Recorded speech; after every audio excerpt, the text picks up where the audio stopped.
booking a bed.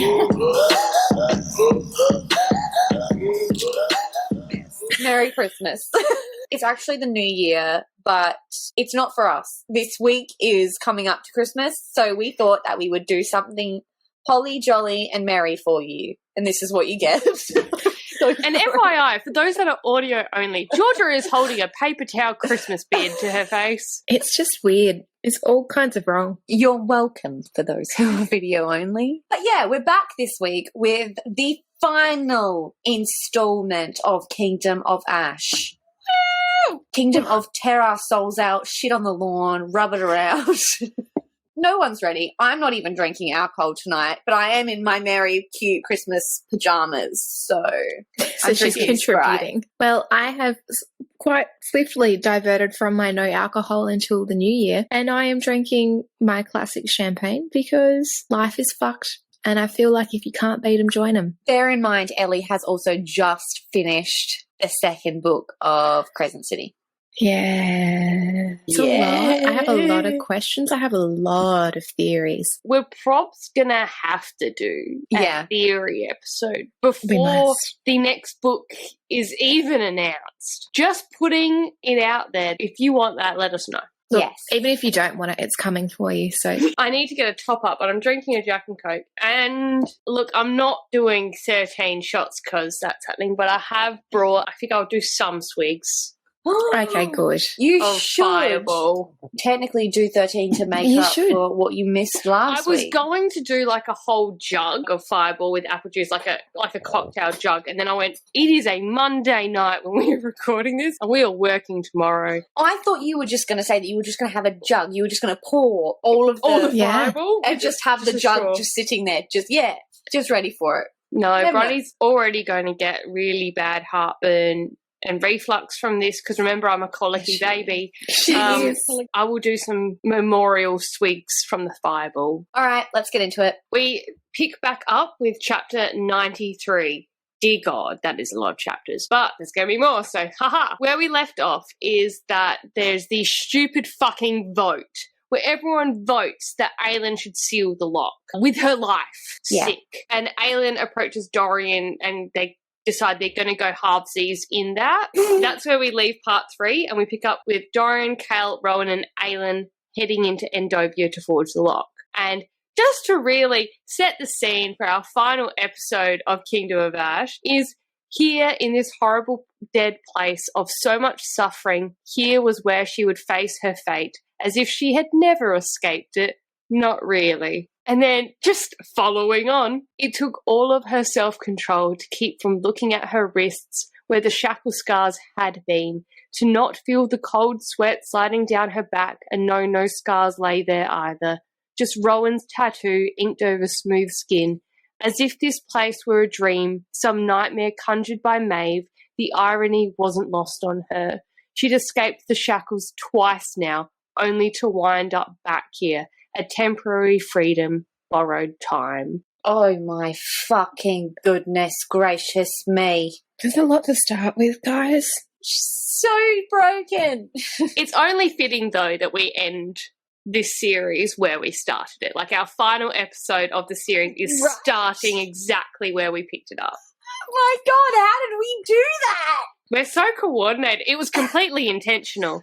It was completely intentional, absolutely, yes. So then we see Kale and his lover Dorian embrace one final time and whisper sweet nothings into each other's ears. The camera pans away from Kale and Dorian's moment to actually capture something worth noting, and that is Aelin and Rowan. Rowan says, even when you're there, I am with you. He laid a hand on her heart. Here, I am with you here. Aelin says, as I am with you always. And then Rowan says, I love you. Come back to me. Oh, this is fine. This is so fine. Yeah. At this point, I was just like sob crying. Like, you know, when it's like the snot is running out of your nose and you're like trying to like breathe, but you're like, that's what I was doing at this just point. Me on a casual Tuesday. We have another quote. Aelin met Rowan stare one last time, saw the words there, come back to me. She'd take those words, that face with her too, even when the lock demanded everything. That would remain, would always remain. Oh, Rowan. I'm just imagining all three of us, right? We're old and we're ugly and we're in a nursing home, all three of us together. And like our future spouses are just like, hey, love, we're here to visit you. And we're like, Rowan.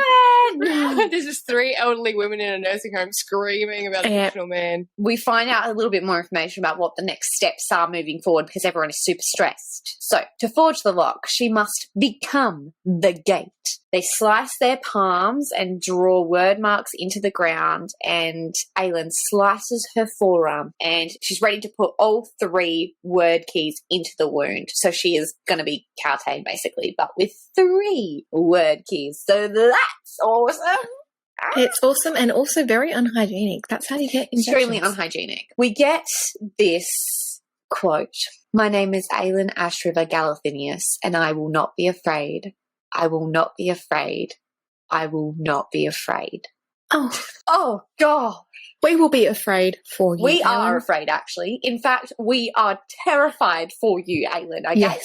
Her and Dorian hold hands like the besties they are, and she slams all 3 word keys smack bang into her arm and becomes said word key. Rowan feels the mating bond pull extremely tight as the word keys dissolve into her blood, and we get this quote, which, oh my fucking God, this episode right here is going to be the quote-filled one. Something in Rowan's chest, intricate and essential, began to strain, began to go taut.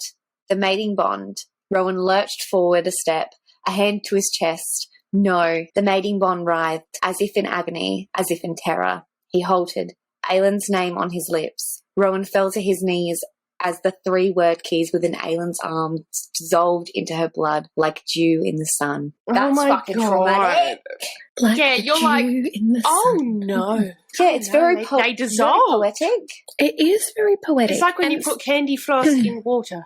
Yeah, sure, okay. Okay. All right. Well, Anyways. speaking of poetry, we get straight into some more slam poetry with some more quotes. And if you would indulge me, as it had once been before, so it was again. The beginning and the end and eternity. A torrent of light, of life, that flowed between them, 2 halves of a cleaved bloodline. Mist swirled, veiling the solid ground beneath. An illusion, perhaps for their minds, to bear where they now stood. Okay. FYI, to those that we're going to have to upload this episode as a video on Spotify because that was just flawless execution, everyone. I will continue, as per normal. A place that was not a place, in a chamber of many doors, more doors than they could ever hope to count, some made of air, some of glass, some of flame and gold and light. Interesting that there's that many doors. So many doors. A lot of doors. Many doors. Interesting things. A new world beyond each, a new world beckoning, but they remained there in the crossroads of all things. In bodies that were not their bodies, they stood amid all those doorways, their power pouring out, pooling before them, blending and merging, a ball of light, of creation, hovering in mid-air. Every ember that flowed from them into the growing sphere before them, into the lock-taking form, would not return. It would not replenish. A well running dry forever. And I'm like, well, shit. Okay, I would just like to say before we'll get into it more in a bit, but I would like to shout out to everyone in my TikTok comments at the moment that's like, Aelin doesn't lose all of her magic, which she doesn't. She's back at where she was in Heir of Fire, and it's like, well, she wasn't ordinary in Heir of Fire. No. It's running dry. Yeah. Literally. Because we have to remember where she was in Heir of Fire was all of this untapped potential. Like, she still had that power. It was still there. Yeah. It's not going well. She's losing her powers. We do not stand for this. Let's just put this out into the world now. The 3 of us. There's never been a time where we will support a very strong female main character losing their power. No. You don't see that happening to a man now, do you? Nope. The Reese and Rowan are patriarchy. doing fine. I'm like, is it a coincidence their name starts with R? Reese, Rowan, Rude. Welcome to the Literally. madhouse. She's grappling. That's what we all do, babe. We're all like, yes, the R's, they all make sense. So, look, Aelin's not doing well. She keeps repeating she is Aelin. She is Aelin, just in case she forgets. Because, again, the essence of her soul that is her power is being sucked from her. Someone's just got a Like straw. the way we They've would put it in suck her on belly Rowan's button. dick. Yep. We went belly very button. different directions with that. No, Georgia.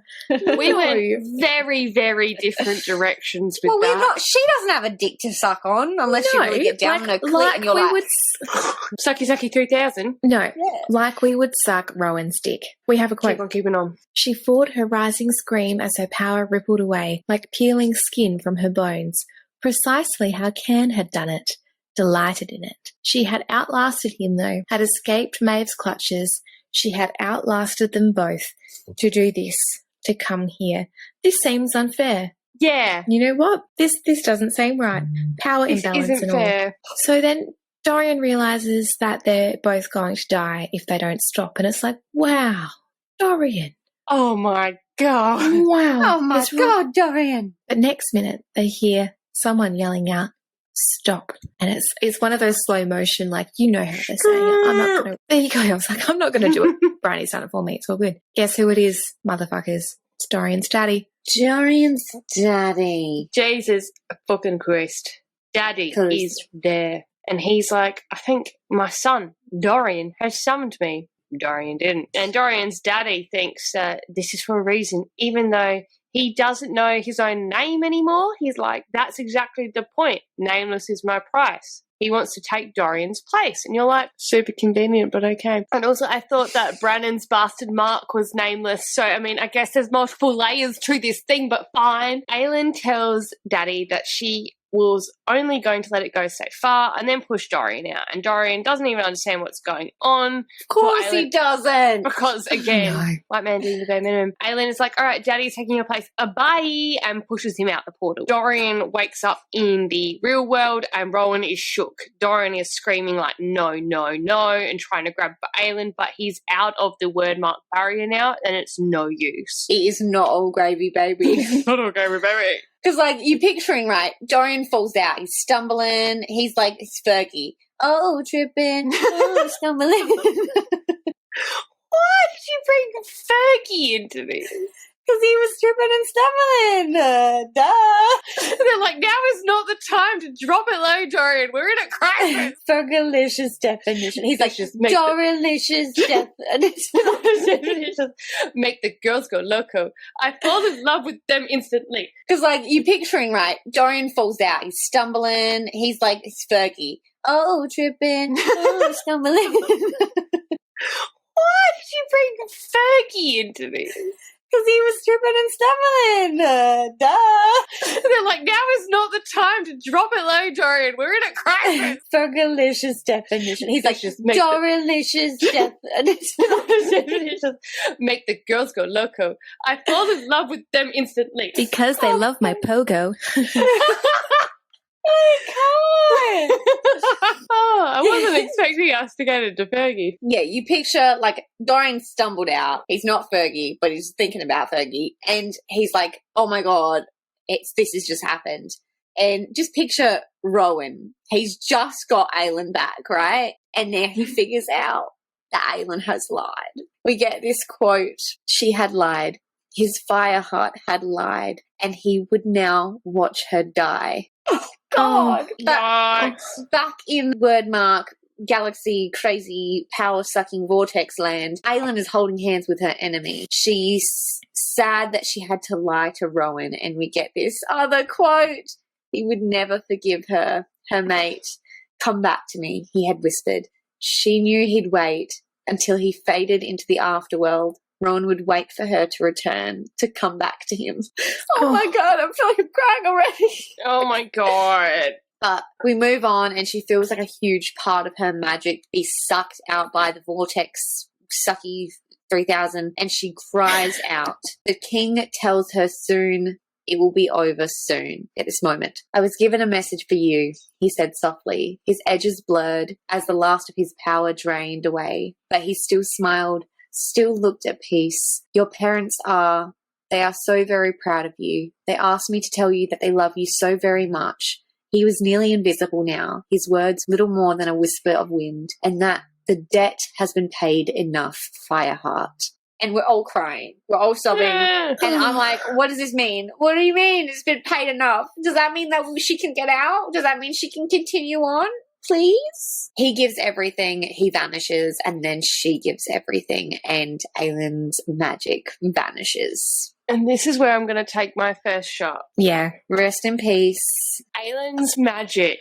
Aylin's like god tier, stopping tsunamis magic. Rest in peace, my girl. Why give it to her just to take it away before I the final battle? know.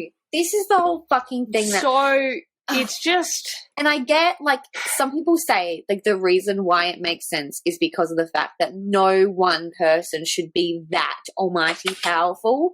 But then I'm like, what about Rhys? Like, they say that Rhys is this almighty powerful person. Exactly Why right. fucking he keep his fucking powers? I get there's also the argument that Aylin never wanted her powers. She struggled with it from a young age, and there was those areas where she felt like she couldn't live the life that she really wanted to because she would get out of control. But she learned how to control that. That was a young child's point of view of a dangerous magic, which is a natural response. And then, she's horrifically hunted and nearly assassinated from the age of 10. So, take that opinion of her magic with a grain of salt. I want to see her conquer the world. I want to see it happen. I want that. I will never forgive Sarah J. Maas for doing this. She could conquer my vagina. She has, honestly. I'm the first vassal state of Aylin's empire is my coochie. Oh my god, I love it. Okay, right, we're in the next chapter now, and the gods have appeared, and they're just fucking cunts. Just out there. There's like Diana, Marla, Elena is there, but there's also other gods that, like, we're assuming Lorcan's death god and Elise one. There's a whole menagerie of gods. And really, they were all cunts. Yeah. Every single one. But Aylin's not doing too great. She's a shell of a shell. She's a shellfish. She has actually shedded her skin of a shellfish. She's become a shellfish. She is a shell of herself. She holds on to that droplet of magic water inside of her, the one that her mum gave her. And I'm like, yes, mums do that. They just give you all of this useless shit and then just this one good thing that in retrospect, yes, that applies to my life. Thank you. Wow, some deep withheld trauma there, Ellie. Fuck me. Yeah, no, my mum's like the opposite of that. She's like my bestie. She gives me all my life advice. But just in general, I hear that mothers can be like that. I myself. Although Ellie's like, I'm making it my life's purpose to give my children useless shit advice. Useless advice. Hey, look, it's not really working for me at the moment. The amount of times I have to say, do not pick up your poo. Or like, stop hitting your sister. Why are you eating with your fingers and not with your spoon? All right, we're going to move on. We're swiftly moving on. So the gods have appeared and they want her to hurry up. And it's like, mate, take a seat. There's a bench just over there. Yeah, just take a seat. You've been waiting for many If you look under years. it, there's actually like fetus Voldemort just chilling under that bench. We're at a train station. I thought you were going to make an Oprah joke then. Yeah, under your seat, you've got a gift Under your basket. seat. Everyone's got a gift basket. A little It's piece a of Aylin's Voldemort power. fetus. We are so weird tonight. So they literally snap their fingers and tell her to hurry. Honestly, get fucked. But also, as Bronnie said, Elena is here. Just chilling in What's the that background called? like, oh my god, you did it. Fuck. I really wasn't expecting you to actually Yeah. do it. Yeah, I didn't wow. I lost a lot of money. Fuck. Aylin asks them to bargain. She asks them that they leave Erewhon because now she knows that Irene can defeat him and she can save Elena. So fucking stupid. Why in the fuck would you want to save that motherfucker? But also, she's like, it's like, returning the favour because you saved me. And I'm like, is it though? No. She literally saved you to sacrifice yourself once you had things to live for. What is the favour here? It feels so far removed from what Aylin would do as well in Yes. previous books. Like she would have found a loophole, like a completely different loophole to get out of it all, or would have fucked up the gods and left. I don't know if that was the whole purpose of the last book, though. Like, after Aylin has been taken by Maeve and she's so, like, destroyed, like, there's a part of her that's just been, like, destroyed by that. Yeah. And that means that, like, she just physically hasn't had time to come up with a good enough plan to get out of this. Yeah. And like it's Aylin's like the a schemer. Yeah. And the fact that she hasn't It just, is alarming. it just felt odd. It felt like it was really the end and she's not okay, which I'm also like, we don't have long left in this book and everyone needs to have a happy ending. See, I like how you like that. I'm like, everyone has to die. This is the first, because I was reading this series as it was coming out, and so it was like, fuck, we've lost the 13. The war is being lost. The darkness is winning, and so far you're just like hopeless, and you're like, fuck, like what is going to happen? And then this was kind of like, when I recall reading it for the first time, it's almost like she found that Alentia part of herself, that kind of better nature that Nehemia always saw in her. Because to me, that was part of what Nehemia brought to her, was the best intentions of Aelin, the best intentions of Selena is Alentia. And so it was kind of like, this was her thing. She's like, I'm going to go out, but if I can save this one person, I'm going to try it, even though it supremely backfires. I'm going to be honest with you and take it down a notch from that beautiful symbolic message. I just completely forgot who the fuck Alentia was. I was nodding along being like, oh yes, that god person, yes. No, it's just one of the 75 million names we've given Aelin throughout this journey. I liked the way in which they made it so, at this point, the schemer, the person who's always on her toes, this person who comes up with all these crazy ideas and they all work, it's like now it's like not working, you know? And I feel like I didn't like the fact that she was like, everyone else will be okay, when she hasn't actually made it to the battle, so she doesn't actually know how bad it is, because like there are so many people dead, and like she's just like, it's all right, Elena will still be dead, but she'll be with her lover man. And it's like, no, fuck, she's already fucking dead. The rest of these people, they need to get rid of Erewhon. Fuck Erewhon. Yeah. I don't know, that part didn't make sense to me. I was like, that part didn't sound like Aelin, because she would do anything to protect her family, and I'm like, this person and yet she's your like, family. fuck them. Like, I'm just going to leave them to fend for themselves against this. Like, there's no consideration in there for what Rowan would face. And Aelin would always consider that. It's because she cares so much about these people that she would go, what do I need to do to make sure they're okay? Fuck me. I can be fucked. How do I make sure they're okay? How does this equate to that? Yeah, it doesn't. It just equates to saving Elena, and I'm honestly like, at this point, Elena's already fucking dead, bro. Doesn't fucking matter. Yeah. And the gods are just like, I agree with that young girl from Australia, that 25-year-old. Yeah, I agree with that one. I agree with that. Yeah. So we're just going to snap her neck. Well, yeah, so Diana was her name. Yeah. Which, she's a right old bitch. She just strolls on up and, she just snaps her neck. And that's the one that, like, took over Aelin's body and almost with the moon blasted fire, up where we didn't know that moon had fire. Yeah, and she just almost blasted up all the slaves of Skull's Bay. And then she just strolls back on through the portal into her own world, like, oh, okay, see ya, soz about that, bye. But I also wonder, what is her own world? Like, what is the own world of the gods? Is this a rhetorical question, or do I need to pose an answer? No, we don't know that. And based on where you're at as well, we don't know that. But now that we're questioning everything, I'm like, all right, where the fuck did they go?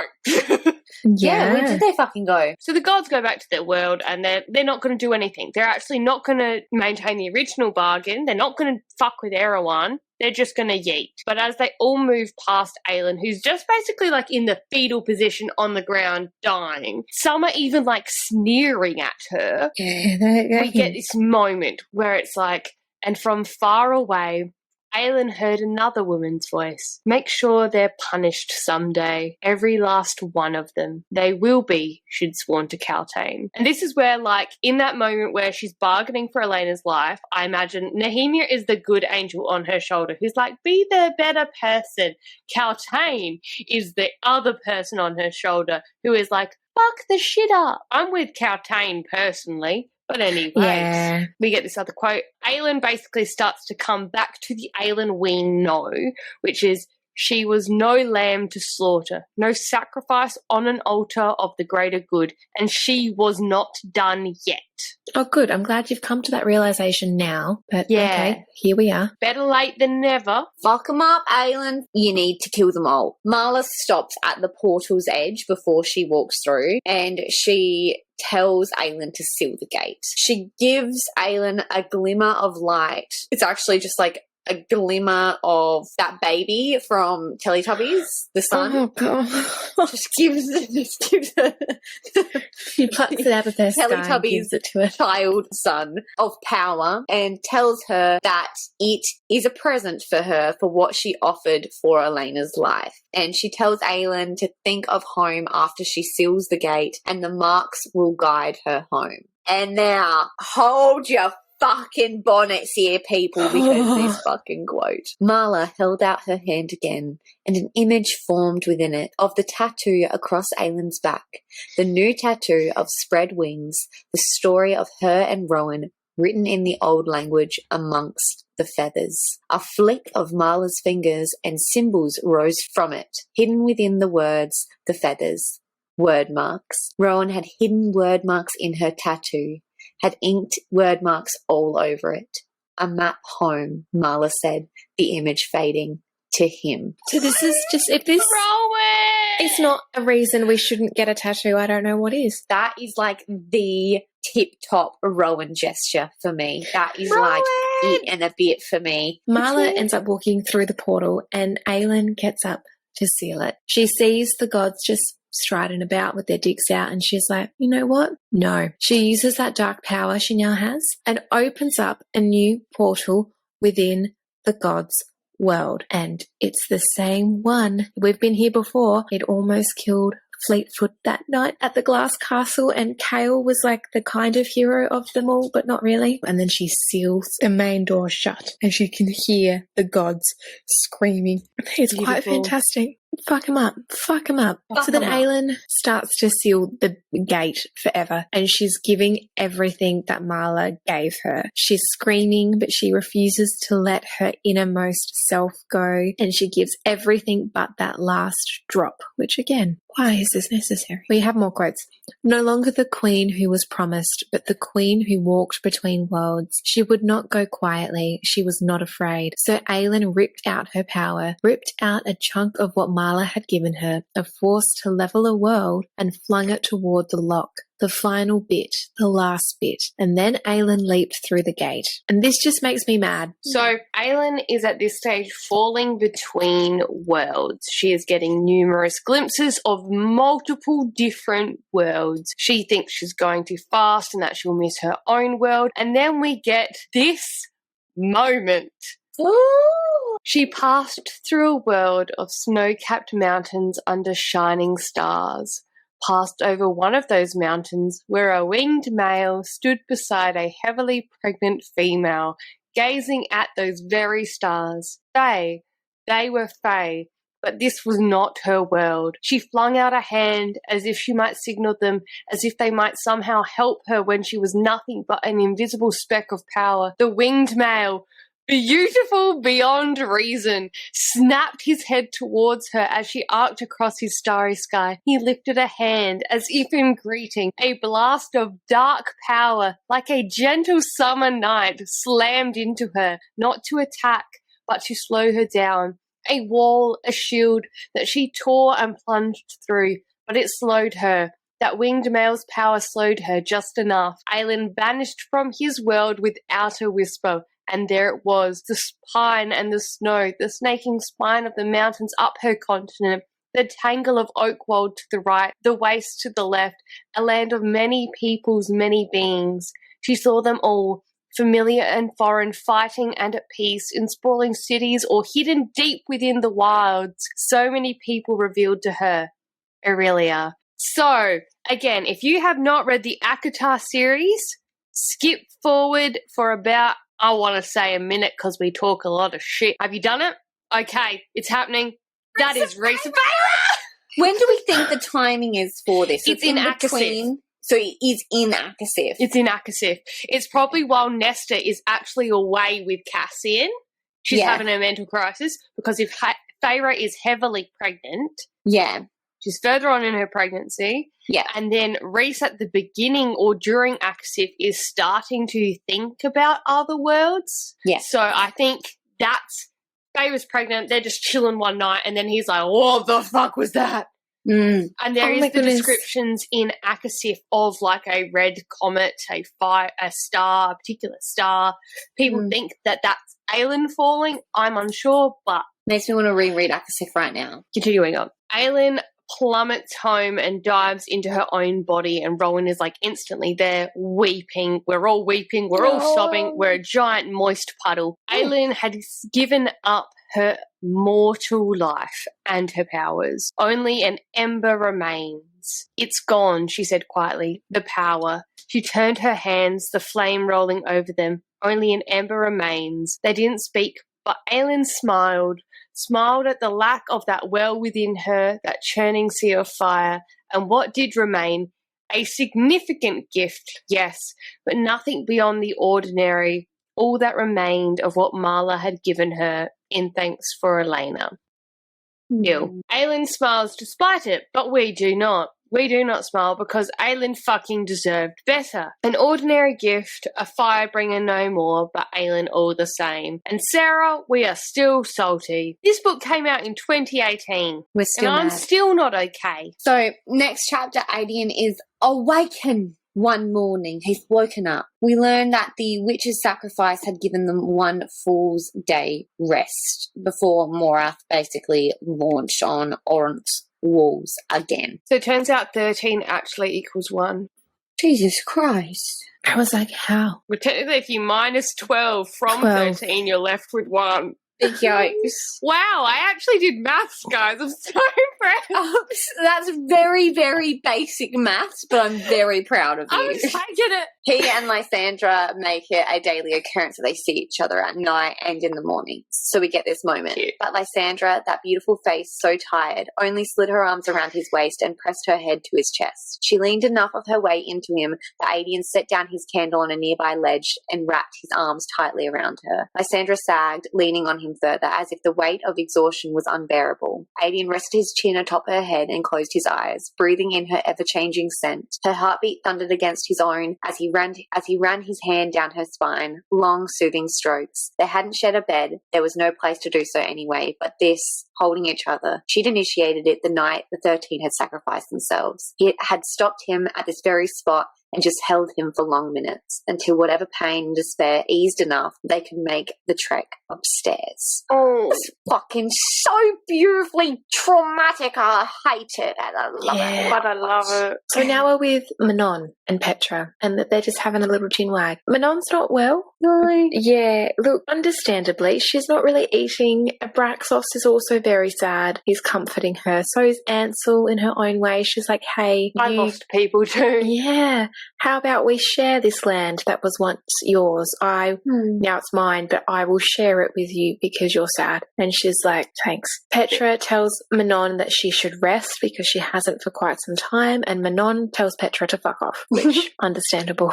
And then Evangeline gets a message from Bronwyn that a siege tower is coming to the western wall. Murtagh is like, I'm going to go help this situation. I feel like my expertise are needed. Uncle Mur. Darrow thinks he's a bit of an idiot, but Murtagh is like, old I might be, but cowardly I am not. And Which, it's in like, paraphrasing, he's like, I'm not a fucking cunt, Darrow. yes. You Sweet. might be, but check these fists. Yeah, a little sweet, silly little old man. Bless his heart. Aelin is officially a pure-blooded fae. Rowan won't let her out of his sight, and we get Fair. this tidbit about Aelin thinking about the world walkers. Perhaps she'd never stop seeing them. Perhaps she alone in this world and all others knew what lay beyond the invisible walls separating them. How much life dwelled and thrived, loved and hated, and struggled to claw out a living. So many worlds, more than she could contemplate. Would her dreams forever be haunted by them? To have glimpsed them, but been unable to explore, would that longing take root? Again, if you have not finished Crescent every City. Sarah J. Maas book that is in existence, skip forward for about a minute. Do you think if Aelin was ever summoned, would she answer the call? We'll put it out to our audience. Yeah, look, holding the microphone to our listeners, if you had theories about if someone was going to ask for help from sources they might not have previously explored within other series, Mm-hmm. I mean, she's shown that she's fucking willing to help Elena. think Rowan would not want to, but I think Aelin would. I think Aelin has given enough and should not be asked, but I think we don't know how much time has passed between worlds.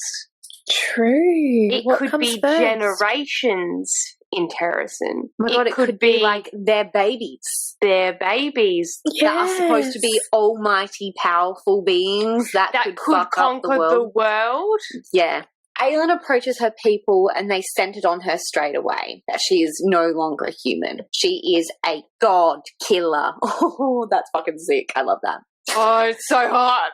So hot. They go to speak with the rest of the clan. Apparently, it didn't go too well. Irene, Kale, and Dorian are having a little chit-chat about it. Yeah. Dorian says that he would have married Irene too if he had the chance. Weird, but of course you would have. Of course you would. Of course. At this moment, we then flash to Aelin and Alid, and they're having a bath in Aelin's tent. And Alid is asking, like, many questions, like, to Aelin. She also asks how she feels, given that, you know, Aelin really thought she would be dead at this point. Alid asks, and being human. Alid knew she shouldn't have dared ask, but it slipped out. Aelin glanced sidelong at her. Am I still human? Deep down, without a human body to possess. Alid considered, I suppose you're the only person who can decide that. Oh.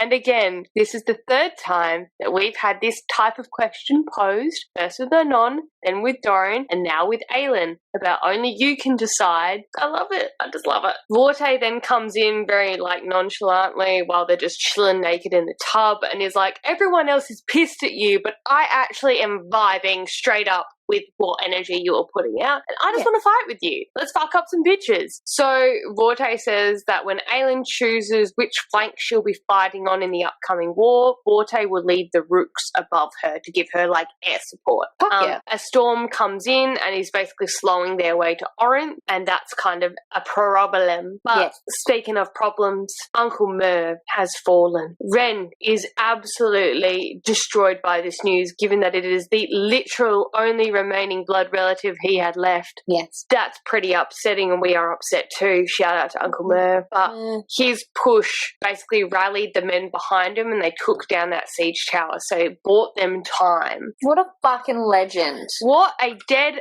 set Aussie battler. Dead being the operative word, yeah. Yeah. Yeah, dead being the operative word. Wow. Yep. Aedion is comforting Ren when he leaves. Lysandra walks with him and Aedion begins to silently cry, and Lysandra stops him. And when he still didn't meet her stare, she cupped his face, lifting his head. For a heartbeat, for eternity, they stared at each other. She couldn't stand it. The bleakness, the grief in his face, couldn't endure it. Lysandra rose onto her toes and brushed her mouth over his. A whisper of a kiss, a promise of life when death hovered. She pulled away, finding Aedion's face as distraught as it had been before. So she kissed him again, then lingered by his mouth as she whispered, he was a good man, a brave and noble man. So are you. She kissed him a third time. And when this war is over, however it may end, I will still be here with you, whether it is in this life or the next, Aedion. Oh. And then we get a full-blown makeout session. It is hot. It is sexy. We want more, but we don't get more. What we do get is Aedion tracked the men the entire time. Nothing human in Aedion's eyes. An apex predator who had found his prey at last. No, not prey. Never with him, but his partner, his mate. Mate? Screaming.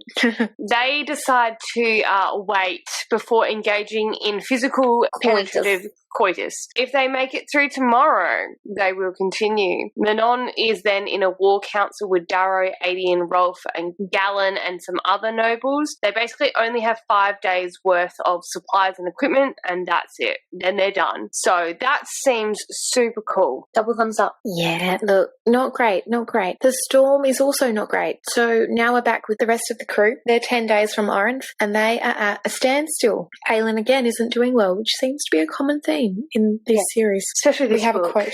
This book is just not great if you're an Aelin fan, which we all are. Name someone who isn't. Yeah. Maybe Sarah Dumas. Okay. Yeah. Quote. Rowan had taken the time last night to reacquaint her with certain parts of that body and his own, had spent a long while doing so too, until that haunted look had vanished, until she was writhing beneath him, burning while he moved in her. He hadn't stopped his tears from falling, even when they turned into steam before they hit her body, and there had been tears on her own face, bright as silver in the flame, while she held him tight.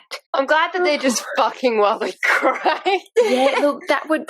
If I saw my partner start crying during sex, I'd be like, Maybe we no, should put a pin in this. Yeah, no. I've got the itch. That's enough. Also, the fact that she is, again, like burning while they're having sex and is generating enough heat to turn tears to steam. I'm like, okay, you know what? I'm just going to pretend she never lost her power. I know. We can live in that. So, yeah, look, she seems a little bit bleak, but then a scout comes in and is like, dude, you've got to come and check out this shit. Literally. Hurry up. Cheers, hurry up right now. We've got things to do. Cheers, on my command. Done. Now. Yeah. The Lord of the North, the stag, and all of the little folk have arrived, and they are beckoning Aelin to follow them. She asks them what their cost is to show them the way, and they say, a better world, even for us. A better world! Oh, the little people. Oh, so they're forest peasants. Oh, Yeah. I guess they are. The army prepares to race northward. Aelin and Rowan are searching through the books that Irene and Kale have brought with them, which again, why? Anyway, we move on. We're back at Orant. It's not a good time. The arrows and machinery lasted 4 days. Aiden is a bloody sweaty mess. Lysandra is there shifting from her wyvern form. Rolf tells him that that's it for the Fire Lancers too. Like, there's nada. They're out of weaponry. Yeah, it's basically like, this is it, bro. It was nice knowing you. Evangeline and Darrow are up on the castle walls. The bone drums start overnight and they know it means that they're done for. Darrow asks Evangeline if she would choose to surrender or to fight, and we get this moment. As soon as Aelin freed Lysandra and offered to let us join her court, Terrasen has always meant home, a place where the thought of people who hurt us don't get to live, where anyone, regardless of who they are and where they came from and what their rank is, can dwell in peace, where we can have a garden in the spring and swim in the rivers in the summer. I've never had such a thing before. A home, I mean. And I would have liked for Caravere, for Terrasen, to have been mine. She chewed on her lip. So I would choose to fight until the very end. For my home, new as it is, I choose to fight. Little baby, so Evangeline! Listen to her. From the mouth of babes. A baby. Little tiny horse. Little tiny baby From the horse. mouth of little tiny horse. Darrow is so taken aback by this that he asks Evangeline to come with him as he approaches Lysandra and Adian. He gives Adian the sword of Orinth back and recognizes Lysandra as the Lady of Corvair, and it's beautiful. He apologizes to them both. He asks Evangeline to be his heir, his ward, because he never bore any offspring and wants whoever takes over once he is gone to live for everything that is good about Terrasen. And then we move from that absolute beautiful heartbreaker to Manon talking to Abraxos about how she would have liked to have seen the wastes. And Abraxos is like, yeah, I really would have liked to take my new socks over to our home. That would have been really awesome. Bless him. Shit has not only hit the fan, it's all over the walls like a Jackson Pollock painting. Oh, God! What the fuck? Okay. Things are dramatically going down here at Orinth, and it's not getting better. And we get this moment where they're basically on the walls, ready to face what they anticipate will be the final battle. And Adian leaned in, kissed Lysandra, kissed the woman who should have been his wife, his mate, one last time. I love you. Sorrow filled her beautiful face, and I you. She gestured to the western gate, to the soldiers waiting for its final cleaving until the end. Adian hefted his shield, flipping the sword of Orinth in his hand, freeing the stiffness that had seized his fingers. I will find you again, he promised her, in whatever life comes after this. Lysandra nodded, in every lifetime. Oh, God, Jesus, fuck me up with the asshole. Are we ready, though? Are we ready? We're down, and then things are about to take, like, we're on the roller coaster, and it's gone down, and we're about to start, like, getting the slow, steady climax. Okay. Oh, yes. I'd like to sing you the Are We Ready song from my children's childcare. Are we ready? Are we ready? Yes, we are. Yeah, we're ready. Are we ready? Oh, I thought we were singing.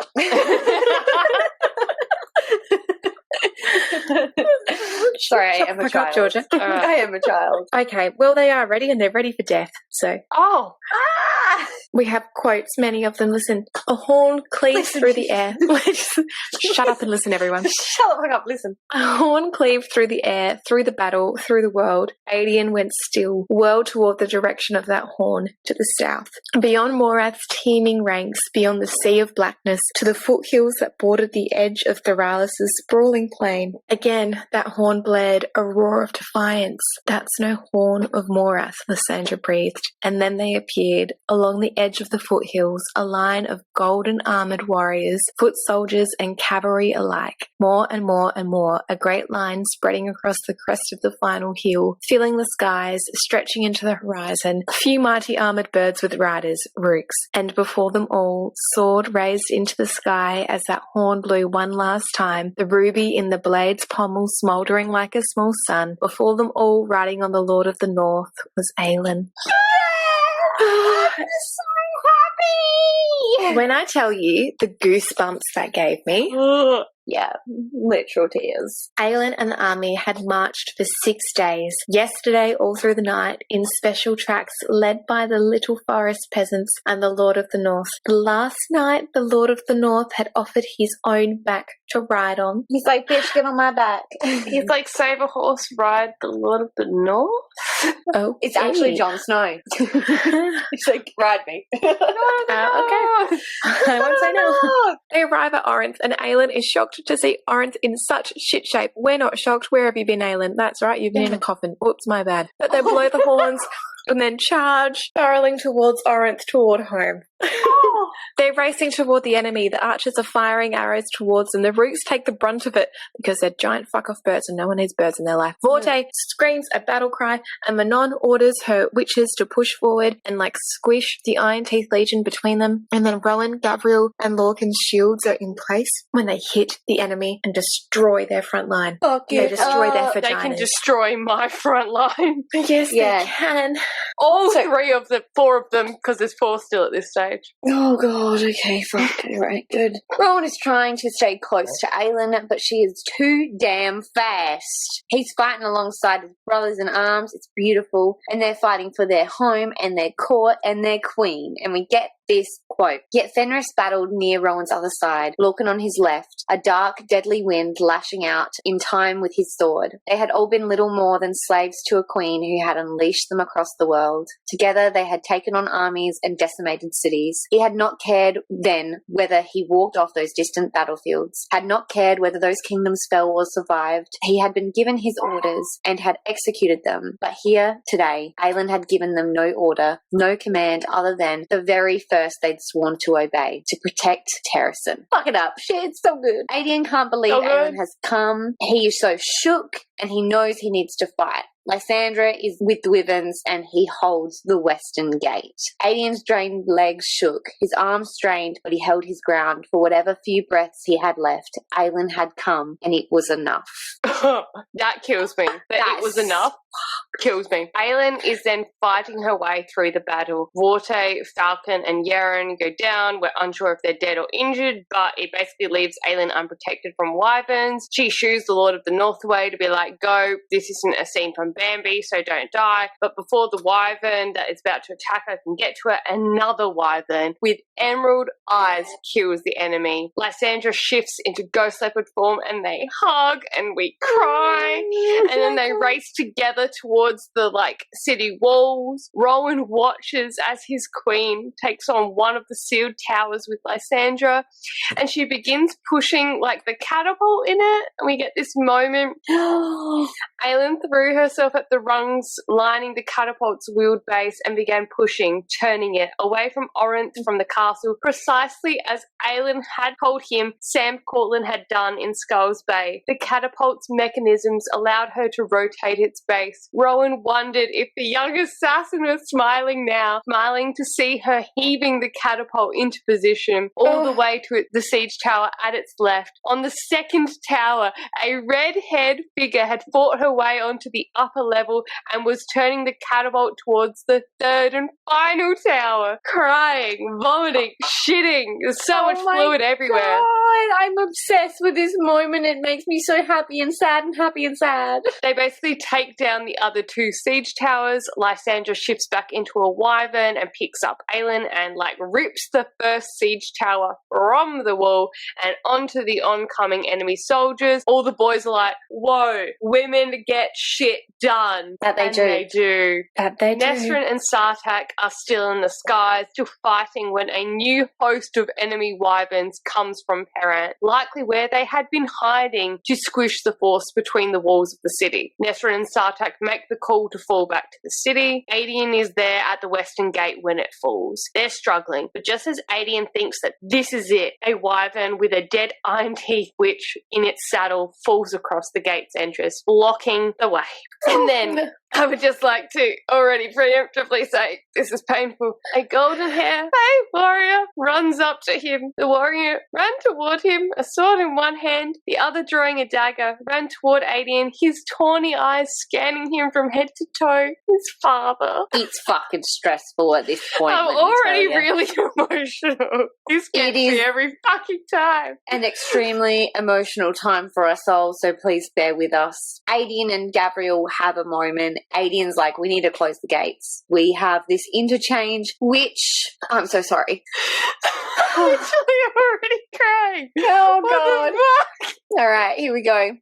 Then we shall shut them, Gabriel said, and smiled grimly. Together. The word was more of a question, subtle and sorrowful. Together, as father and son, as the two warriors they were. Gabriel, his father, he had come. And looking at those tawny eyes, Aedion knew it was not for Aelin or for Terrasen that his father had done it. Together. Aedion rasped. Not just this obstacle, not just this battle, but whatever would come afterwards should they survive together. Aedion could have sworn something like joy and pride filled Gabriel's eyes. Joy and pride and sorrow, heavy and old. Okay. Screaming. I'm literally crying. Instead of Gabriel going with Aedion to rally the troops to close the gate, he walks towards the gates himself. He walks beyond the gates and then turns to Aedion and says, close the gate, Aedion. And at this point, I just start absolutely screaming. Sobbing. Have you noticed that I've stayed suspiciously quiet during this bit? It's because I just don't want to ruin it for you guys. I'm just... Thank you. I'll just tap out of this, let you have your trauma, and I'll come back. It's so good. I love crying. It's literally all the time they get. I know, it is. And the Bane closes the gates. Aedion can't move. He can't do anything except scream the word no. And then he's running up to the walls, trying to climb over to help his father. But when he gets to the top, he sees his father, an army of Val destroyed around him, and his tattooed throat ripped out. It's the throat ripped out as well for me. That's really horrific. It's just overkill. His trauma, but also not only your dead father, but his mutilated corpse as well. But good. His mutilated throat. Yes, good. Good. Just taking some swigs of fireball there in honour of our old mate Gabriel. Shout out to Gabriel because you had that one moment with your son. That's it. Yeah, they literally just got over their daddy issues, and now here we are. So Rowan is fighting his way towards the Western Gate where he had just seen a flash of Gabriel's magic. Oh no. Yeah. He has an iron arrowhead stuck in his shoulder, which is keeping him from shifting, and a limp in his leg, but then he finds Gabriel's body, and all he can think is keep going. They had to keep going. Gabriel would wish him to, had given his life for it. Yet Rowan lowered his head. I hope you found peace, my brother, and in the afterworld, I hope you find her again. Oh, God. Oh, dear. So Rowan basically picks up Gabriel's corpse, yeets him over the shoulder, and climbs up a siege ladder to basically bring him into Orinth. Each step heavier than the last, each step a memory of his friend, an image of the kingdoms they had seen, the enemies they had fought, the quiet moments that no song would ever mention, yet the songs would mention this, that the lion fell before the western gate of Orinth, defending the city and his son. If they survived today, if they somehow lived, the bards would sing of it. They'd sing specifically, "The lion sleeps tonight." Oh my God! Lion sleeps tonight. Rowan Rowan is thinking of how he lost his friend and his brother, and he brings Gabriel's body to Aedion, and then they prepare for the upcoming army, aka 20,000 Valg and 6 giant fuck-off spiders with Valg princesses infested within. Jesus, that sounded like a Christmas carol. Oh, God. On the 12th day of 20,000 Valg, 6,000 giant fuck-off spiders. And a dead lion on the castle. The dead lion on the western gate. Aelin and Ansel are stopped just outside the city walls. Ansel's getting like a pretty nasty wound healed. Aelin doesn't need that shit. Aelin, it needs to rest momentarily because her magic is depleted. Funny that. Funny What happens when the author just Funny. writes out all of your magic? Isn't that funny? Aelin forces someone to stop as they're riding past. She's like, yo, give me your horse. They take Ansel, and then as they pass through the gates and they shut, Aelin is left on the outside. Ooh. Aelin puts her hand on her heart. And she's like, And hello tries. from the other side. Hello from the other side. Hello from the other side. Outside, not other side, dickheads. So I yes, don't know. she puts her hand on her heart and tries to calm herself the battle to come because she wants to come during the battle because it may be her last She time. does some box breathing, and she's like, calm. She does. She does She's some calm. box She's breathing ready. and decides this is the time. Where is my sucky for 1,000? This is the time I learned to squirt. Strap in. Yeah. She's like, everyone, get ready. Remember that tsunami that came last time? Here it comes. Yeah, here we go. Here Round 2. we go. Still, Aelin remained there for a moment longer, just beyond the gates to her city, her home. She had pressed her hand to her chest, feeling her heart thundering beneath, feeling the dust of every road she had travelled these 10 years to return here, for this moment, for this purpose. So she whispered it to herself one last time, the story. Her story. Once upon a time, in a land long since turned to ash, there lived a young princess who loved her kingdom and was rendered powerless. But Oh, for God. another time. Both are painful. Yeah, so we leave Aelin there in that moment of trauma. Yeah, with she's Irene. having a moment. Jeez. Irene's been working all day, but her light is still glowing bright. Bless her cotton socks. Her and Alid go to the walls to see what's coming for them, and, well, it's darkness that's coming, so good. Hello, Yes. darkness, my old friend. I have come to God, see you it's again. a- Yep. Then Lysandra appears and hugs Evangeline. The tiny whore and the snow whore have a moment. Beautiful. Oh, we love the little whore moment. She tells Darrow and that Aedion and Rowan sent up the order. Everyone who can evacuate has to try. But as they say this, Erewhon and Maeve appear at the head of the army. And then our girl, the one that we left just out there having a trauma bomb moment, getting ready to squirt all over her enemies, she appears in front of them, legs spread. Sucky for 1,000. I've been waiting for you, my dude.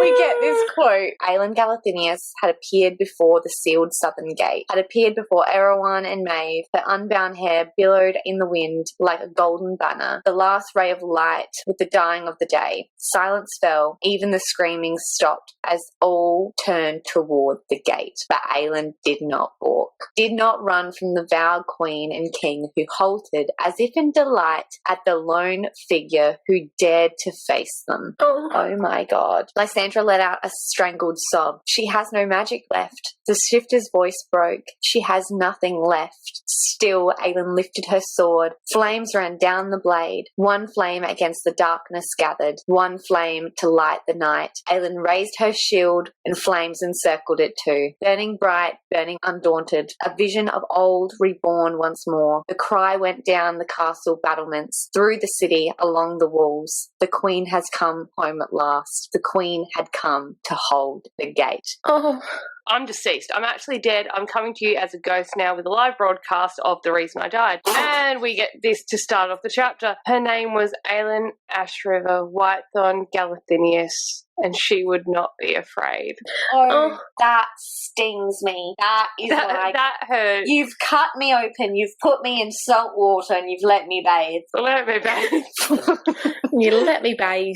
Sam would be so proud of her, and I'm just doing, but it's fine. But Aelin goes toe-to-toe with Maeve and Erewhon trying to fight. Oh, no. That's not funny. When you say toe-to-toe, You're I literally picture just imagining them, her being like- there with toes, aren't you? I imagine like them holding up dresses, right? They've got their little skirts, they're holding them up and they're just touching toes. I want them to play footsies during battle. Anyway, so Aelin plays footsies with Maeve and Erewhon, trying to buy everyone time to escape. Aelin is like, hi, yes, it's me. I'm the problem. It's me. Welcome to my home, MTV. This is my crib. Maeve is like, fuck off, you dirty slut. But Aelin starts like unraveling all of Maeve's plans to Erewhon. Georgia has just lost herself to the trauma. Fuck off, you dirty slut. Fuck off, you dirty slut. Is that the actual... No. It is the actual quote. There's a quote. If we turn to page... God, we're on page like 928.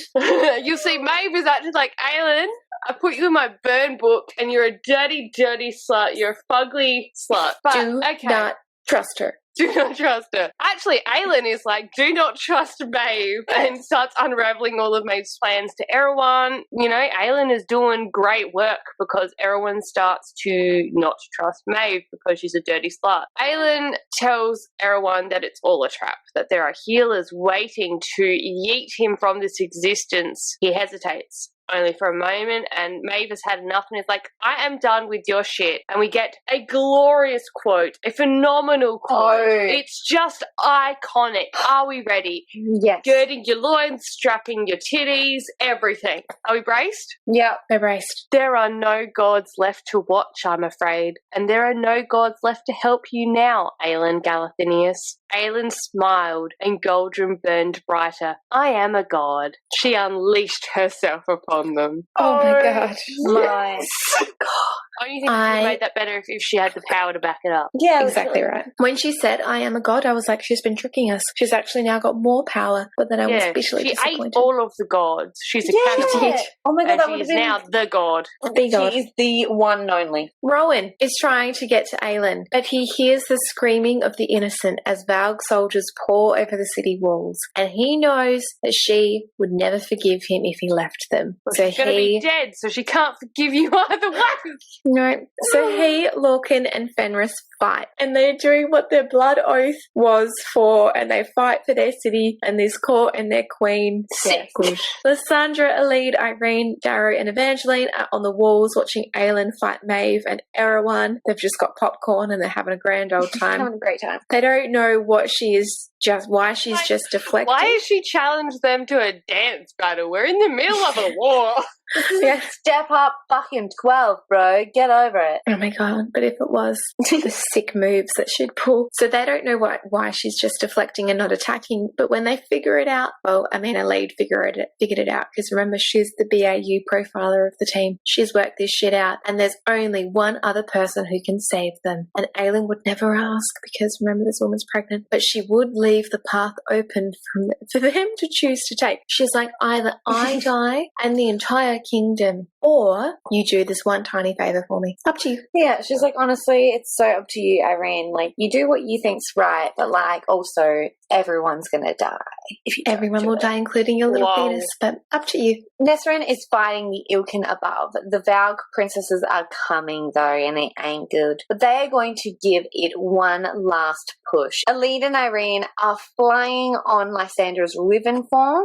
They arrive when Dorian and Kale are fighting. Kale is like, bitch, get back in that fucking castle. What are you doing out here? You You're are crazy. pregnant. You are pregnant. But Irene tells Dorian that they need him. She doesn't even like acknowledge Kale. She's like, I'm not even fucking talking to you. Irene is like, sorry, Kale, I'm busy. Dorian, we need you. And he doesn't hesitate when he sees what Aelin is doing. But Kale knows what they plan to do, and he begs Irene not to go because, again, he's a selfish fucking prick. Kale dropped his sword and shield to the bloody stones and gripped Irene's face between his hands. You can't, he said again, voice breaking. You can't. Irene put her hands atop Kale's and brought them brow to brow. You are my joy, was all she said to him. Her husband, her dearest friend, closed his eyes. The reek of Valg blood and metal clung to him. And yet beneath it, that was his scent. The smell of home. Kale at last opened his eyes, the bronze of them so vivid, alive, utterly alive, full of trust and understanding and pride. Go save the world, Irene, he whispered, and kissed her brow.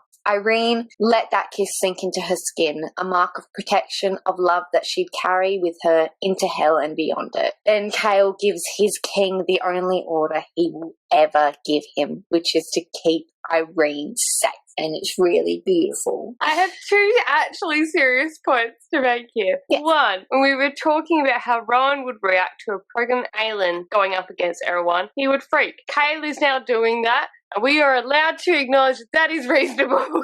Yeah, But he only freaked out for a moment and then he was like, oh yeah. Okay. But two, because he's come so far and been like, I love you, and part of the reason I love you is that you make your own decisions and this is the person you're choosing to be, and so my only option is to support your choices. Yeah, he's literally like, I don't have a choice at this point. I'm glad he's doing all of this now, but it doesn't excuse him for not doing that with Aelin. No, but we can appreciate the growth he's at now. Yes. I can witness it. I don't need to appreciate it. I acknowledge it, and that is it. Move on. Lorcan and the boys can then sense that Maeve is there. Light is flaring from beyond the walls, but it is devoured up too soon by darkness. The quote we get is, we finished this together, Fenris snarled, and shifted as well, a white wolf leaping clean off the battlements and into the city streets below towards the gate. Lorcan glanced at the castle, where he knew Elide was watching. He said his silent farewell, sending what remained of his heart on the wind to the woman who had saved him in every way that mattered. Then Lorcan ran for the gate,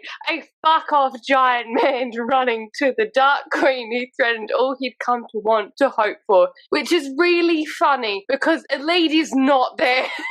He's looking at a castle window being like, I love you, Elide. She's not there. She's off with Irene. She's gone. She's gone. He sent his love out on a wind And up no to her, one and it's received it. No, it's just Darrow. Darrow's received it. Darrow's He's like, oh, I did actually need that. Thank you. Maeve is then talking to Aelin because, again, she's still there. And she's like, for a god, you don't seem so ready to smite us. And Aelin is like, well, where is the fun in that? Lol, don't ask questions because I have shitty answers. Neckmin, everyone looks up and then he looks to Maeve and is like, oh my god, Aelin is right. There are healers in that motherfucking city. There's snakes in this motherfucking plane. There are snakes in this motherfucking plane. Everyone literally yeets and he summons an Ilkin and it picks him up and he makes a dramatic stage exit. Left. Exit. And then it is just Maeve and Aelin, but apparently Maeve knows her secret. Aelin holds off Maeve. So Erewhon lands on the roof of Orinth to meet Irene, who's just been standing there like flashing her tits, sending some light out into the world, and he's been like, those are some gorgeous tits. He's like, wow, boobs. Wow. So, Erewhon answered, and he appears on the roof, and the quote we get is, his sheer presence set people in the castle below screaming as they fled. Not death incarnate, but something far worse. The reason this part of my notes is in all capitals, because if you will recall, for those that have read ACOTAR, and again, if you have not finished that series, please fast forward about a minute. In ACOMAF, when the Highburn army attacks Valaris and Rhys shows up after Feyre has had her water wolves moment, we have this moment where it is death incarnate, night triumphant, and now we have not death incarnate, but something far worse to describe a Valg king. And that's just a bit too similar for my liking. Isn't that interesting? Maeve and Aelin then go head-to-head. They were toe-to-toe, but now they're headbutting. And Maeve tricks her into another illusion. She's back in the iron coffin. She had sworn an oath to Terrasen, to Nehemia, to Rowan. Aelin closed her eyes, shutting out the queen above her. The mask, the chains, the iron box. Not real. This was not real. Oh dear. Imagine if it was, though. That's what I was thinking as I was reading this. I was like, imagine if this whole book has just been an illusion.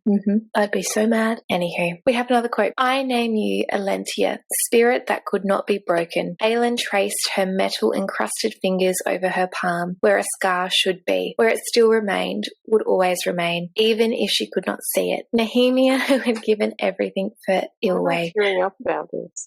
Oh God. And yet Nehemia had still felt the weight of her choices, still wished to be free of her burdens. It had not made her weak, not in the slightest. Beautiful. And that's all we hear about Nehemia again. The end. Moving on. Aelin refuses to be afraid any longer, but then she falls into another trap. Maeve has her by the throat. Rowan, Lorcan, and Fenris appear, all of them. Fenris attacks first, and Maeve slices his face open. Then she traps Rowan, Lorcan, and Fenris into a wall of darkness. And then, what's the most terrifying thing? They all start screaming. Rowan screaming.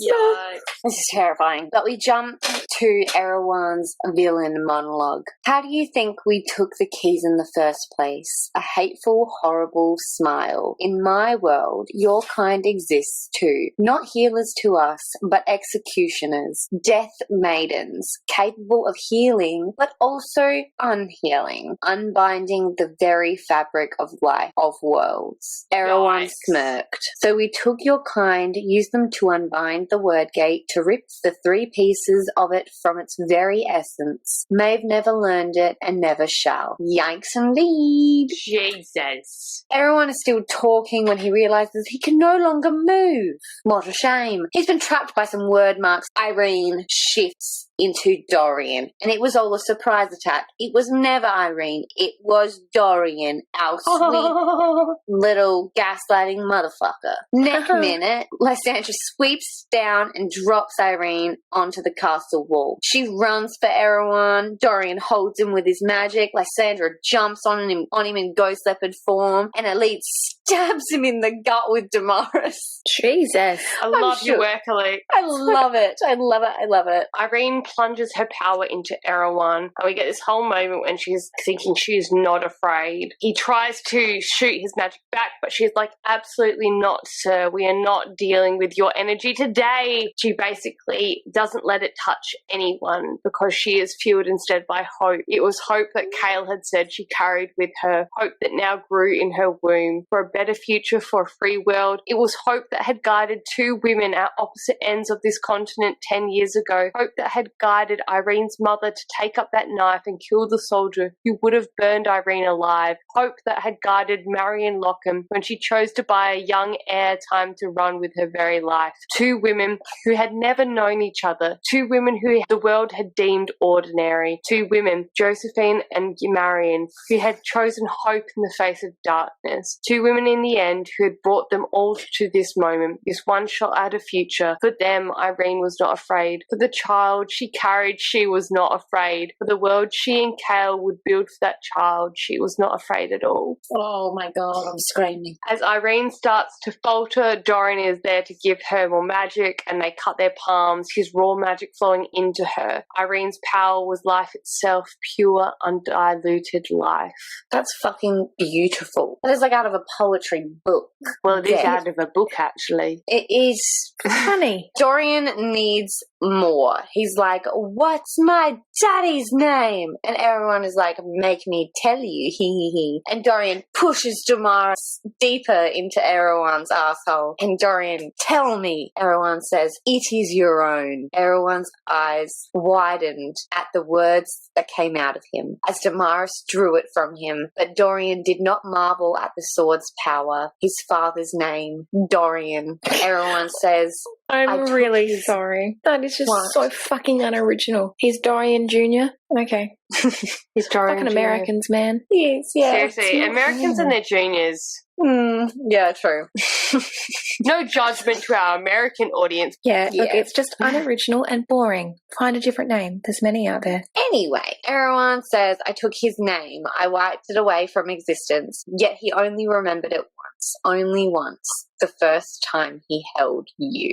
Okay, well, that's a bit sweeter. Kind of fucking sad. That's a bit sweet. Irene and Dorian erupt, his power barreling into her, and she finds Erewhon at the center of his dark heart, circled around it, gross and weird looking. Like Voldemort at the train station. Voldemort at the train station. And she shows him an image of her mother, and then he's so shocked by how ugly her mother is that he dies.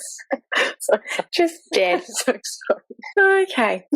Rowan is in a nightmare. Lyria is there, so I too am in a nightmare as well. It's the flower whore. Aelin is dead on spikes out the front of Orinth, and Lyria is telling him how shit he is, and it's like, you wouldn't know, you're dead. Remember? You were the second choice. You weren't meant to be here, and yet here you fucking are. Well, technically she was the first choice. Forced. He was coerced. Yeah. Coercion. Fenris is with Connell. He blames him for everything, and Fenris is begging for his forgiveness. And Lorcan's nightmare is just a lead being a bitch to him. That's about And it. being old. Old. She's just in her 50s, and he's like, oh, God, what's happened to you? And she's like, Botox hasn't been invented yet. I'm really sorry. Aylin's nightmare is just watching them all suffer. But she makes a quick move. She throws Goldrin that was nearby at Maeve. She moves out the way, but it opens up the spot for Aylin to shoot the three men with her powers, a brand, an anchor to get them back to her. And Rowan feels it, and he refuses to leave Aylin, suck shit, Lyria, because he knows that this is Maeve's illusion. Oh my God. Jesus.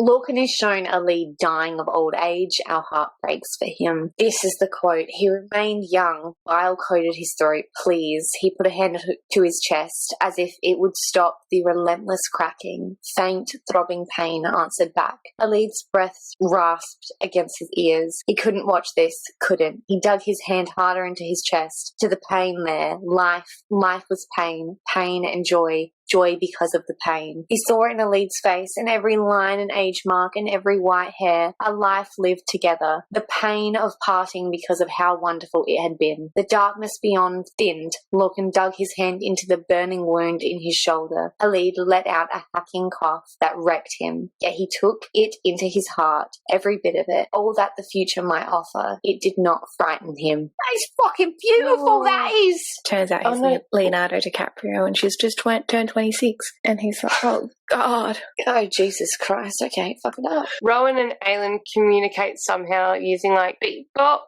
Beep bop, beep bop, beep bop, beep bop. Tell who did these notes. Rowan has cut his hand in the dark dream, and Aylin manages to cut hers, and then they like Karanem it up and take on Maeve. We learn what Aylin and Rowan were doing with Irene and Cal's books, and they were drawing word marks in and around the place for this very moment, and they gathered a lost host of Fae, of Orants, the ones who were forced into their animal forms like for 10 years, and then a portal opens and boom, there they are. Maeve is scared. She's like, bitch, I am a god. But the lion's already been stolen, Maeve, so like get something new. For fuck's sake, don't plagiarize our hoe. I literally love the fact that it's just like Jacob from Twilight, just like in his wolf form. He's like, yeah. What's up? Renesmee. Renesmee! Heard you were from the Toro Renesmee, and I was here. Say less. CGI baby? Absolutely. Fenris is still stuck under Maeve's control, and Aylin orders him to look at her. When he does, she blinks at him 4 times. I am here. I am with you. Fenris blinks once, yes, and he knows what he must do. Aylin and Rowan erupt. They send Maeve backward, but she was ready. Lorcan is fighting alongside them with his death magic, and Maeve is distracted and doesn't notice Fenris disappear and reappear behind her, Goldrin in his hands, and he plunges it through her back. Fuck her up. good boy. We love a good wolfie. Anyway, Maeve is begging Aylin to take the sword out, saying she will go anywhere they send her. Aylin slips the ring, Silver's ring, that Elite had given her that night. So she slips that ring onto Maeve's hand and tells her to go to hell, which, delightful. Enjoy that. Oh, God. She dies, and then at the same time, Ilkin start falling from the sky, and the Valg soldiers fall to the ground, and Erewhon has fallen, and Aylin unleashes her battle cry, which is, "Come on, Eileen. Come on, Eileen." Kale wakes up because, of course, he was just having a nap in the middle of the war. Oh, He sounds like passed him. out when Irene's power went like Super Saiyan, and Irene tells him that it's over, not their relationship. Because imagine she's just like, actually, I want a divorce. By the way, the baby's not yours. It's Dorian's. Surprise. Surprise, it's actually been cash-ins this whole time. Oh my God. The war is actually over, not their marriage. Nesrin can't believe it, what's happening, and Sartak and her get to go home, and she's going to be Empress, and they're going to have all this amazing sex that we won't read about. Aylin and the three boys turn and begin to walk towards the gates. Fenris refuses to have his face healed, and like he says it's a reminder of something. We know it's his trauma, but they don't because they weren't reading the book. Silly bitches. The people of Harrison cheer as their queen comes home, and we get this quote. Okay, it's fine. It's so fine. So right. Then Aelin turned towards the southern gate of Orynth. As if in answer, it groaned open to meet her, 2 arms flung wide. Aelin looked to Rowan, their crowns of flame still burning, undimmed, took his hand, heart thundering through every bone in her body. Aelin took a step towards the gate, toward Orynth, toward home. Aedion is then in a room within Orynth with his father's body. Did the throat Super cool. just flapping around. Yeah. Lysandra comes in and comforts him, and then someone approaches them. Falcon. He explains who he is. Lysandra's crying. He's crying. We're all crying. It's all very moist, and it's all very emotional. That it is. Dorian is still held out on the walls. Damaris stained black by Erwin's blood, but he knows that he is human now, which is good. It's good. So nice for you, Dorian, to have reached that natural conclusion, actually. Abraxos approaches and we get this heartbreaker. Dorian stood, blinking, as Manon Blackbeak dismounted. She scanned him, then the dark stain on the balcony stones, her golden eyes lifted to his, wary, heavy, yet glowing. "Hello, princeling," she breathed. A smile bloomed on his mouth. "Hello, witchling." He scanned the skies beyond her for the 13, for Astrid Blackbeak, undoubtedly roaring her victory to the stars. Manon said quietly, "You will not find them in this sky or any other." His heart strained as he understood, as the loss of those 12 fierce, brilliant lives carved another hole within him, one he would not forget, one he would honor. Silently, he crossed the balcony. Manon did not back away as he slid his arms around her. "I am sorry," he said into her hair. Tentatively, slowly, her hands drifted across his back, then settled, embracing him. "I miss them," she whispered, shuddering. Dorian only held her tighter and let Manon lean on him for as long as she needed. Abraxos staring towards that blasted bit of earth on the plain, toward the mate who would never return, while the city below celebrated. Oh, God! No, no, no, no, no, no, no! Not Abraxos and his mate! Let's go back to happy-ish more times. Aelin and Rowan approach Darrow and Evangeline, and Darrow welcomes her home. He calls her Her Majesty, and he bows like he fucking should. She told Evangeline all those months ago to win back her kingdom, and the young girl did. When that connection happened for me, I was like, oh my God.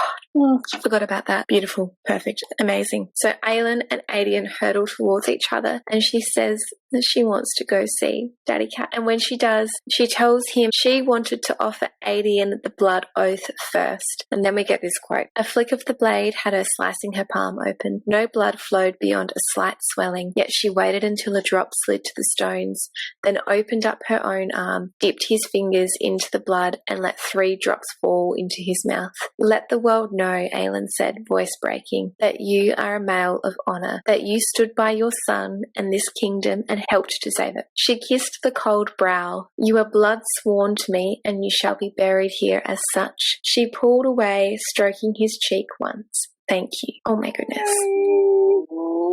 The lion sleeps tonight. His brothers sleeps tonight. Sorry. This is actually the song that they sing when they kneel down next to his body. Oh no, because they're all there kneeling. And they do it like a cappella version. So, "Oh, Wimblewet," and then the other people are like, "Oh, Wimblewet, oh, Wimblewet, oh, Wimblewet." But yeah, that's basically what they do, and they're kneeling before his body and they're singing words of mourning, Wimbleways, and it's just, it's not good. Alid sees Manon, and Manon tells Alid obviously that the 13 have been yeeted from the chat, and Manon tells Alid to live, repeating the same words that Astrid had said to her before she died, which is so fine. Jesus! And Alid then finds Lorcan, and they are basically like, "Oh my God, you're alive, that's so awesome." And he says, "Ask me to stay," was all he said. Her heart began racing. "Stay," she whispered. Light, such beautiful light filled his dark eyes. "Ask me to come to Peranth with you." Her voice broke, but she managed to say, "Come to Peranth with me." Lorcan nodded, as if in answer, and his smile was the most beautiful thing she had ever seen. "Ask me to marry you." Alid began crying as she laughed. "Will you marry me, Lorcan Salvater?" He swept her up into his arms, raining kisses over her face, as if in some final chained part of him had been freed. "I'll think about it."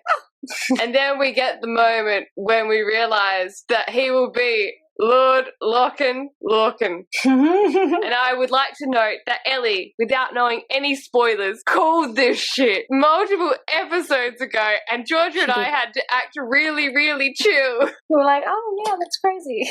Oh my god, wouldn't that be funny? In fact, it is.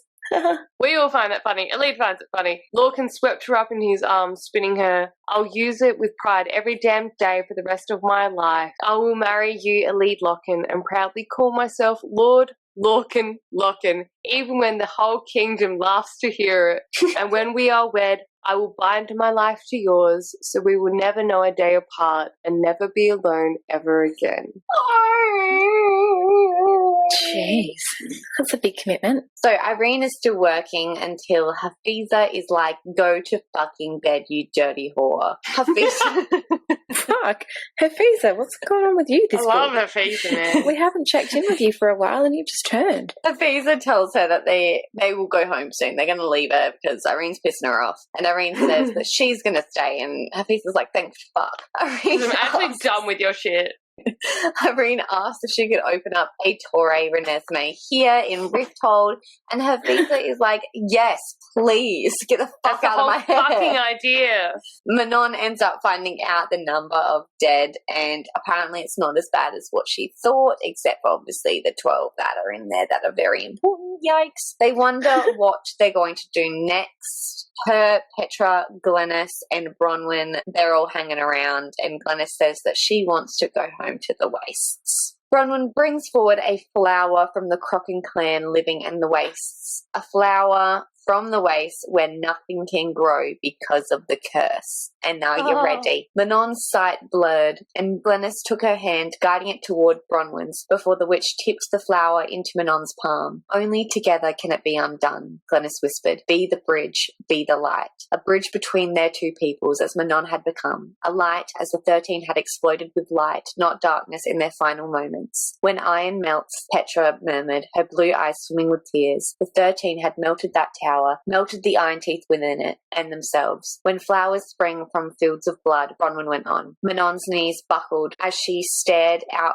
at that battlefield, where countless flowers had been laid atop the blood and ruins where the 13 had met their end. Glenys finished. Let the land be witness. The battlefield where the rulers and citizens of so many kingdoms, of so many nations, had come to pay tribute, to witness the sacrifice of the 13 and honour them. Silence fell, and Manon whispered, her voice shaking as she held that small and possibly precious flower in her palm, and return home. Glenys bowed her head, and so the curse is broken, and so we shall go home together as one people. The curse was broken. Fucking brilliant. Manon leaps to the skies and drops the flower from the waste onto the earth where the 13 gave their lives, and hopes that Astrid and the 13 know from the other realm that they are going home. Screaming. Bless her. Well, then Aelin is there, and she's speaking with her people, her family, and they want to make the continents and the lands and all of the democracies. She's like the opposite of Trump, and it's amazing. We love it. Jesus. Our girl is just a peacemaker. It's amazing. They will rebuild and go up from here, but not too up to be like Pooty, just like a medium level of upness. They're not conquering. No, not yet anyway. We have a quote. Adian frowned at the dark stain on the stones. We're putting a rug over it, Aelin told him. Lysandra laughed. Something tacky, I hope. I'm thinking pink and purple, embroidered with flowers, just what Erin would have loved. And the Fae males gasped at them, Wren blinking. Elide ducked her head as she chuckled. And it's like, yes, don't lose your humour in these moments. I love that, ladies. Sick ladies. Sick ladies, we love it. Just like us. Just like us. Aelin then goes to see Manon, and she sees the pain Manon has for her loss and Abraxos's loss, for he is still watching the field where his mate died, and she offers them a monument so no one will ever forget the sacrifice the 13 gave. I'm obsessed. Beautiful. We then flash forward to chapter 119, and it is Aelin's coronation day. We might not get a wedding, but we get a coronation, and I'll take it. First, Elide hobbles on down the aisle. It's beautiful. And then Lysandra is there, and everyone's like, oh my god, this is the woman that gave fucking everything. Literally. Evangeline is there as the tiny flower horse. Yes. And then Aelin appears, and this is from Rowan's point of view, so you know we're already in a state of distress. And when the music hit its peak, when the world exploded with sound, regal and unbending, she appeared. Rowan's knees buckled as everyone else rose to their feet, clad in flowing gauzy green and silver, her golden hair unbound. Aelin paused on the threshold of the throne room. He had never seen anyone so beautiful. Aelin gazed down the long aisle as if weighing every step she would take to the dais, to her throne. The entire world seemed to pause with her, lingering on that threshold, shining brighter than the snow outside. Aelin lifted her head and began her final walk home. Oh my God. Aelin walks towards her throne and we get her vows. Do you offer your life, your body and your soul to the service of Terrasen? She answered in the old language, as she had also practiced with Rowan last night until her tongue turned leaden. I offer all that I am and all that I have to Terrasen. Then speak your vows. Aelin's heart raced and she knew Rowan could hear it, but she bowed her head and said, I, Aelin Ashriver Whitethorn Galathinius, swear upon my immortal soul to guard, to nurture, and to honour Terrasen from this day until my last. Then so shall it be, Darrow responded. And Aelin is finally crowned. Rise, Aelin Ashriver Whitethorn Galathinius, Queen of Terrasen. I'm so happy we got here. Yay! All I'm going to say is that if Lockie's knees aren't wobbling when I'm walking down the aisle, I'm walking back and I'm doing it again. Me and Bryony are doing that misery thing again where we're watching him and we're like, your knees better be fucking wobbling, mate. Absolutely. And if they're not wobbling, I'll actually take a hammer to his knees so he'll start we'll make them fucking wobble. Absolutely. Aelin decides that this is actually the perfect moment to offer Aedion that blood oath that he missed out on. So in front of everyone, he takes the blood oath. The little folk then arrive with Mab's crown and she offers to look after them too as Fairy Queen of the West and Queen of Terrasen. Her and all of her companions then walk the streets with the people, and she actually has this whole moment where it's kind of like in the Avengers movie where they do like, she's with me, she's not alone, or whatever the fuck it is. I can't remember the line. And it's all the women walking like arm in arm together. Yes.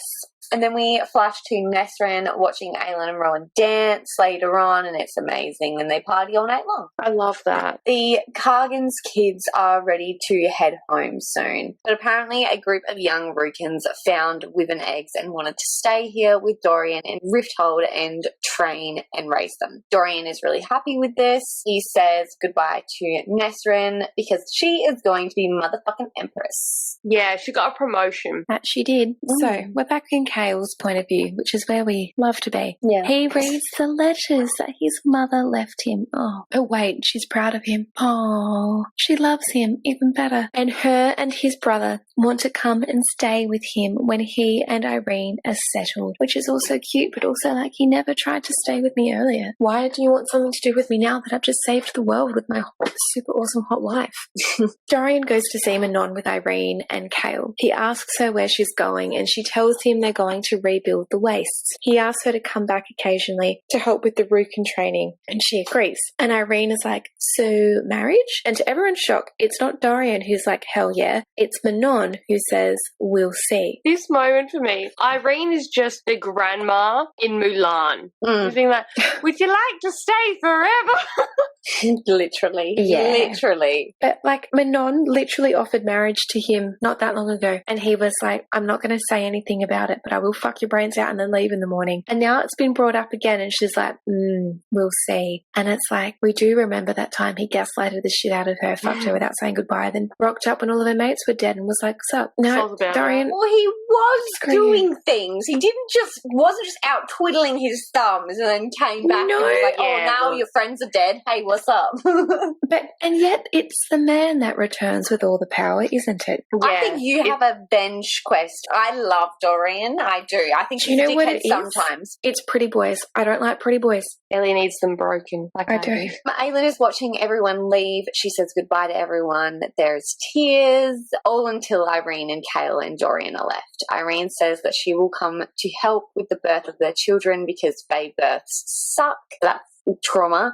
Everyone says goodbye until it's just the three originals. They promise to see each other again soon and that they will rebuild the world together, and it's really, really sweet. All the boys, including Aiden, get tattoos for Gabriel. Rowan tells Aiden stories of Gabriel and like their stories together while he tattoos him, and it's really sweet. Aylin asks Rowan if she can cry in bed like a pathetic worm today, and I feel that on a personal level.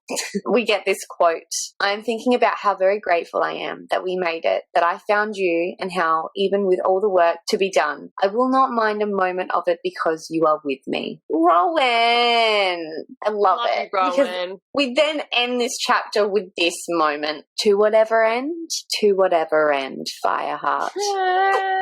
Oh, fine. It's so fine. Oh, Look, we then get the epilogy. the belugi! Yeah, which is called A Better World. And basically, Aylin is sorting herself out now. They're rebuilding the world, and like we get this internal dialogue that, you know, it's long days with lots of work, but they're happy to do it. She wakes up one morning and opens up the curtains and goes to a balcony while Rowan's still sleeping in bed. And then we get this moment, a hand rising to her mouth. Aylin scanned the broad sweep of the world. The mountain wind brushed away her tears, carrying it with a song ancient and lovely from the very heart of Oakwold, the very heart of the earth. Rowan twined his fingers in hers and whispered, awe in every word, "For you, Fireheart, all of it is for you." Aylin wept then, wept in joy that lit her heart, brighter than any magic could ever be, for across every mountain, spread beneath the green canopy of Oakwold, carpeting the entire plain of Theralis, the king's flame was blooming. Oh. Oh my God, Jesus Christ. Loves it. And that is where Kingdom of Ash ends. The Throne of Glass series ends there. We're done. Oh my God. Holy motherfucker. Holy moly. We are then on to music reference. And in a shocking twist of events, we all have something to contribute. My submission is that for the moment when Aylin is basically at the gate facing Erewhon and Maeve is actually a song from the Inception soundtrack. It is Time by Hans Zimmer. That's the moment. It's perfect. I agree. I have one as well, which is there's a violinist called Joel Sunny. And I love Joel Sunny. yeah, the remake that he does of Running Up That Hill, the moment where the violin hits its peak is like the moment where the 13 make the yielding for me. It's just like such an epic moment. Yeah, it just feels like it's like one after the other. It's that moment where, like, you know, first it's Imogen, then it's this, then it's this, then it's this. That moment. It's like a step-by-step process. I've got a few. Strap in. Cursley, Heroes by Zayden Wolf. I've also got lyrics for you. The shadows are calling us out. I see the fear rising. Yeah, that my hope is burning. We are heroes. Heroes in the darkest time. Where there is no light, we are heroes. That's like, flawless.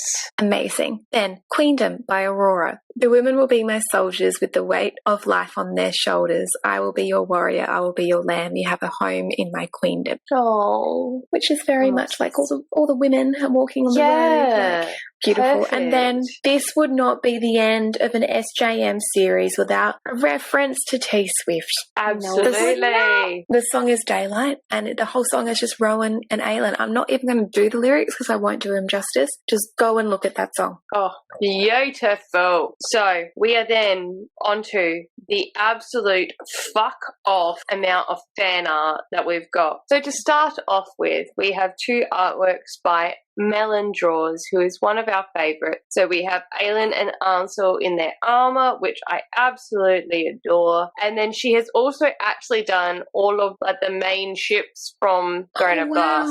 So like Kale and Pregnant Irene, Nesrin and Sartak, Aiden and Lysandra, Lorcan and Alid, Manon and Dorian, Aylin and Rowan.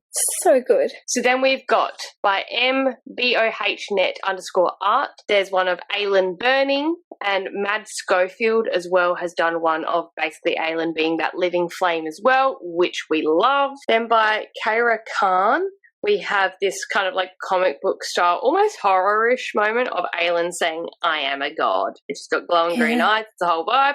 Scary. Then by Mistilteinn.art, we have Aelin and Rowan in Terracin. Very, very cute. I love them. I want to cry. They're in their pastel greens. They've got a good landscape. Life is great. Then by Hachandraws, we have basically a version of that same concept. Aelin and Rowan happy, but they're all in gold, and Rowan is looking gorgeous, just FYI, in like a black armor, but like with a little bit of green. I love it.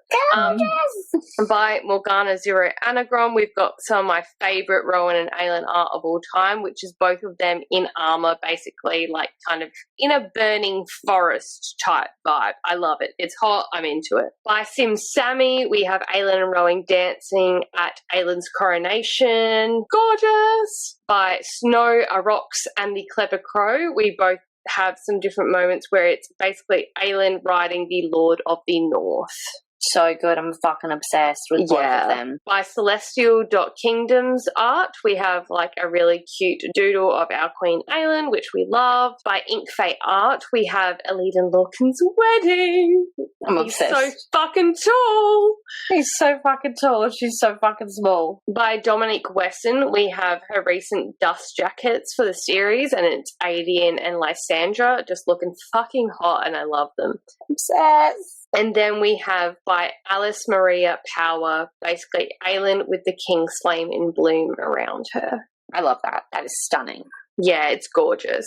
And again, ever since the 10th anniversary, the fan art out there, the content ratio has just spiraled exponentially. So what there was a year ago is like drastically different to what's out there now. And that is it, guys. That is the last episode of A Book and a Bev for 2022. Our first year. Our first year of podcasting. We are so grateful for you guys sticking around for this long and for joining us on all our very strange and depraved trains of thought. Jesus. Yeah, look, it's been time. We'll be taking a break over the holiday period. Obviously, I think by the time this episode comes out, it'll probably literally be the last week of 2022, if not the first week of 2023. But we'll be taking a break from recording, and then we'll be coming back to you early 2023. We'll be starting the year with It Starts With Us.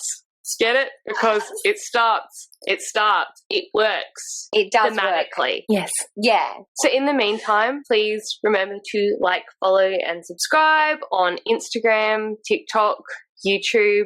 Rate us on wherever you listen, like Spotify. All of that apparently really helps. That's what all the other podcasts say. But please it might do help it. for those people who are non-explicit podcasts that can get paid for these things. But for the explicit ones, Yeah, look, Yeah, I'm look, just that's so not glad gonna you guys have change. stuck with us. It's not gonna. We'll be back next year with filthy content. What's new? Yeah. Peace Anyways. out, bitches.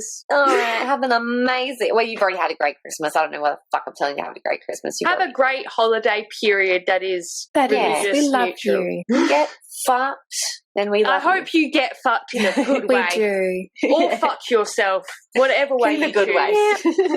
Think of Rowan Yep. or Aelin. Think of both of Fuck them yeah, together. both. You're in the middle. It's a Together. beautiful sandwich. Yes. Anyways, peace out, A-Town. Love you. Bye. Love you, bye. Bye.